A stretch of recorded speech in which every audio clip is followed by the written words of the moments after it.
Hi, my name is Michael Bryant. I'm an attorney. I practice primarily in Lucas County and other surrounding counties in Northwest Ohio. I practice mostly domestic relations and juvenile work. And today we're going to talk about when your child gets arrested or charged with a crime. It can be really scary when your child gets arrested or charged with a crime.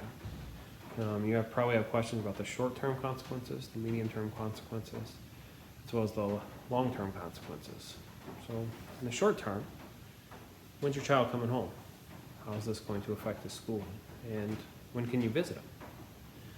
In the more long-term or the intermediate term, is he going to go to prison or is he going to go to jail?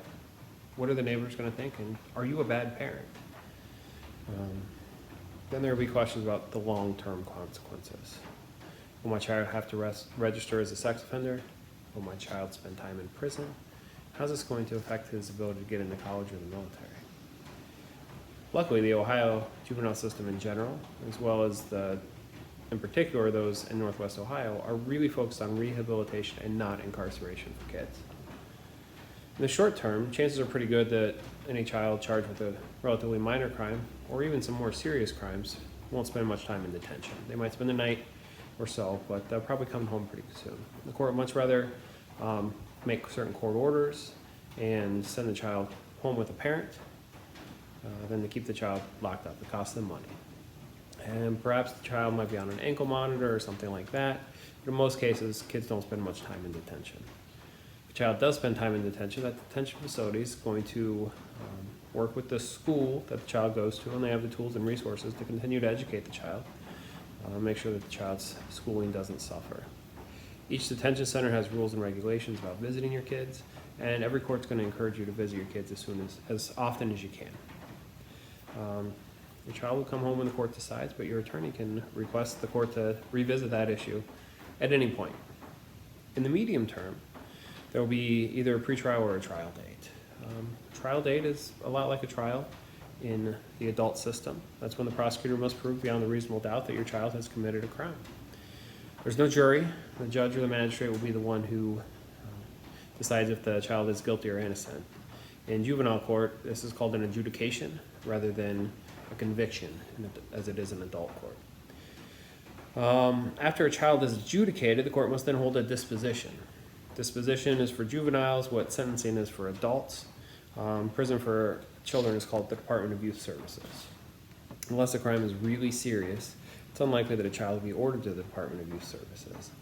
Most likely, a child will be placed on probation, given services, or tasked to perform to kind of redirect the child and deter that behavior in the future. You may wonder if you failed your child, or if your kid is just a bad kid because of this charge. Courts are very aware, and you probably are as well. Kids do things for a lot of different reasons than adults do. Where adults commit crimes generally for financial gain, or out of an abundance of emotion, because they're angry, because they're mad, because they're in love. Children often do things, commit crimes, due to peer pressure, or to test boundaries or challenge authority. The court's aware of this and in general attempts to kind of redirect this behavior through services rather than punish this behavior through consequences. Now, in the long term, you need to know most adjudications aren't going to stick with a kid for the rest of their life. Most get sealed or expunged shortly after the child turns 18, and while this happens automatically, you can also request for it to happen earlier than that. So a crime is unlikely to keep a kid out of college or the military. There's some very important exceptions to this rule, though, so it's important to discuss with any attorney who knows what he's doing in juvenile court. Same goes for sex crimes in juvenile court. While most are expungable and won't trigger a kid or cause a kid to have to register as a sex offender, some of them the child will have to register as a sex offender. Having an attorney well-versed in Ohio juvenile law is really important so that you aren't signing your kid up for unintended consequences in the future.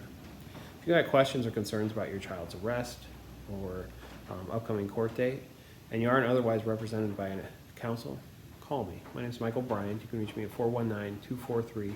Again, it's Michael Bryant, 419-243-3922. Thanks.